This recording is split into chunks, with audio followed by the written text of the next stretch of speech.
melakukan sholat gaib terlebih dahulu atas kematian. Polres Kediri resmi menetapkan 28 orang sebagai tersangka dalam kasus kerusuhan dan penjarahan di Kompleks Kantor Pemerintah Kabupaten Kediri serta Gedung DPRD pada Sabtu, 30 Agustus 2025. Dari jumlah tersebut, 14 tersangka diantaranya masih berusia anak, 1 orang merupakan perempuan, dan 4 lainnya masih berstatus DPO.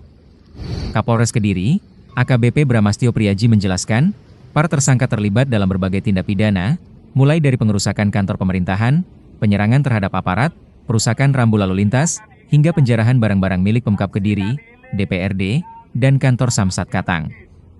Terbaru, polisi juga masih mengamankan 26 orang lain yang diduga keras terlibat dalam aksi anarkis tersebut. Mereka kini menjalani pemeriksaan intensif untuk memastikan peran masing-masing dalam kerusuhan. Bramastio menambahkan, baik pelaku dewasa maupun anak-anak akan diproses sesuai hukum yang berlaku. Dari hasil penyelidikan sementara, sejumlah barang hasil jarahan berhasil diamankan kembali.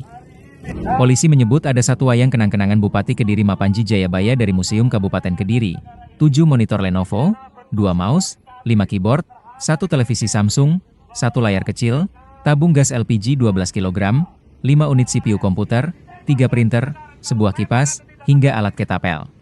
Bukan melakukan perlawanan, tapi untuk evaluasi kinerja. Bagaimana usaha sampai untuk kemajuan bahagia HMP. Ada di Al-Quran hadis dalam keselamatan. Syukur dan ikhlas himpunan mahasiswa Islam yakin usaha sampai warahmatullahi wabarakatuh.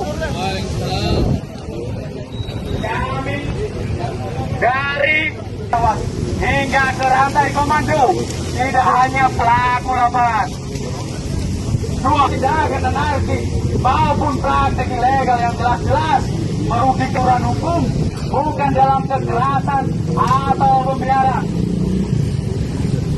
ruang kekerasan, dan memastikan supremasi hukum segera oknum aparat yang terlibat dalam praktek pengamanan rokok ilegal di Sidoarjo.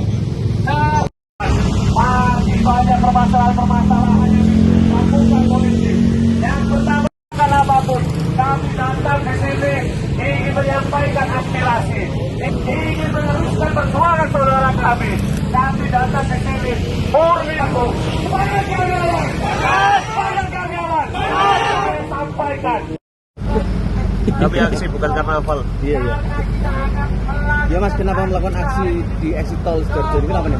Yang pertama kami menyampaikan aspirasi keluhan masyarakat terhadap tindakan-tindakan represif ini, dan aksi kenapa kami di depan tol ini sebagai simbolik bagaimana pusat perekonomian negara, karena sebenarnya tol ini juga sebagai objek vital, ini sebagai petanda bahwasanya ini amarah masyarakat terhadap pemerintah, terhadap Polri, terhadap TNI, bagaimana posisi masyarakat ini, posisi masyarakat sipil yang tertindas, sehingga kami melakukan amarah ini sebagai simbolik kami melakukan di depan tol Sidoarjo.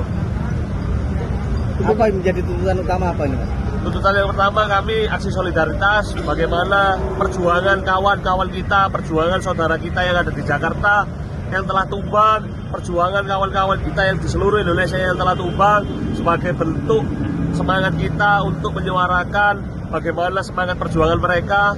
Dan kami juga menyuarakan bahwa ada beberapa tindakan-tindakan oknum yang melakukan backup atau backing terhadap peredaran rokok-rokok ilegal di Sidoarjo. Hal ini harus perlu ada evaluasi dari kinerja Polri itu sendiri, sehingga ke depan evaluasi yang kami sampaikan ini agar tidak terjadi di kemudian hari. Bedanya aksi hari ini sama kemarin apa Mas? Kalau aksi hari ini kami, kalau bicara perjuangan teman-teman kita perjuangan dan perlu keikhlasan dan semangat perjuangan, bukan aksi simbolik yang bagaimana bagi-bagi sembako, makan nasi bersama. Karena orientasi daripada mahasiswa ini sendiri adalah agen of change, bukan agen of beras, begitu. Siapa namanya mas? Dandi Amar. Dandi Amar. Download Tribun X sekarang. Menghadirkan lokal menjadi Indonesia.